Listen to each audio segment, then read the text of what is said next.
एक समय की बात है, हरियाली से घिरा एक छोटा सा गांव था जिसका नाम सुखपुर था। इस गांव में लोग प्रेम और भाईचारे के साथ रहते थे। यहाँ एक प्रतिष्ठित परिवार था जिसे सब शर्मा परिवार के नाम से जानते थे। इस परिवार में दादाजी रमेश शर्मा, उनके बेटे मोहन और सुरेश, बहुएं सीमा और राधा और पोते पोतियां अमन, रीना और छोटू रहते थे।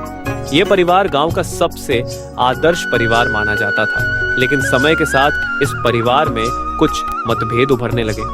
शर्मा जी के परिवार की सबसे बड़ी विशेषता उनकी संयुक्त परिवार व्यवस्था थी। उनके घर में सब मिलजुल कर रहते, साथ में खाना खाते, त्योहार मनाते और मुश्किल घड़ियों में एक दूसरे का सहारा बनते। गांव के लोग उनकी इस एकता की मिसाल देते थे। दादाजी सबसे अनुभवी थे। वे हमेशा घर में प्रेम बनाए रखने की कोशिश करते। मोहन और सुरेश मेहनती किसान थे। वे खेतों में खूब मेहनत करते। उनकी पत्नियां सीमा और राधा पूरे घर का ध्यान रखती और बच्चों की देखभाल करती। समय के साथ परिस्थितियां बदलने लगी।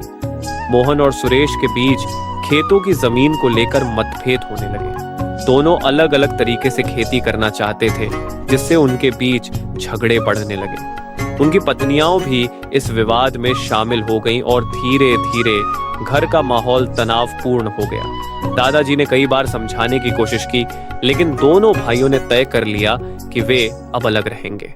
इस निर्णय ने पूरे परिवार को झकझोर दिया। गांव के लोगों को भी यह देखकर दुख हुआ, क्योंकि यह वही परिवार था जिसकी एकता की मिसाल दी जाती थी। घर का विभाजन हो गया, खेत बंट गए और दोनों भाई अलग अलग रहने लगे। लेकिन जल्द ही उन्हें एहसास हुआ कि विभाजन ने सिर्फ जमीन को नहीं बल्कि उनके रिश्तों को भी बांट दिया था। अलग रहने के बाद परेशानियां बढ़ गईं।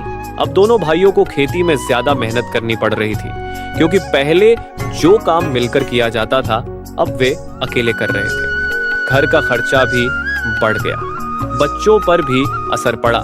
अमन और रीना पहले साथ खेलते थे, लेकिन अब वे भी अलग अलग हो गए थे। एक दिन दादाजी ने पूरे परिवार को अपने पास बुलाया और एक छोटी सी सीख देने का निश्चय किया। उन्होंने सबसे पहले अपने पोते अमन को एक लकड़ी दी और कहा, इसे तोड़ो। अमन ने वह लकड़ी आसानी से तोड़ दी। फिर दादाजी ने एक साथ 5 लकड़ियां पकड़ाई और कहा, अब इसे तोड़ो। अमन ने बहुत कोशिश की, लेकिन लकड़ियां नहीं टूटी। तब दादाजी बोले, देखो, अकेली लकड़ी को तोड़ना आसान है, लेकिन जब लकड़ियां एक साथ होती हैं, तो उन्हें तोड़ना मुश्किल हो जाता है। इसी तरह हमारा परिवार भी अगर एक रहेगा तो कोई हमें तोड़ नहीं पाएगा, लेकिन अगर हम बट गए तो हम कमजोर हो जाएंगे। दादाजी की सीख ने सभी को झकझोर दिया।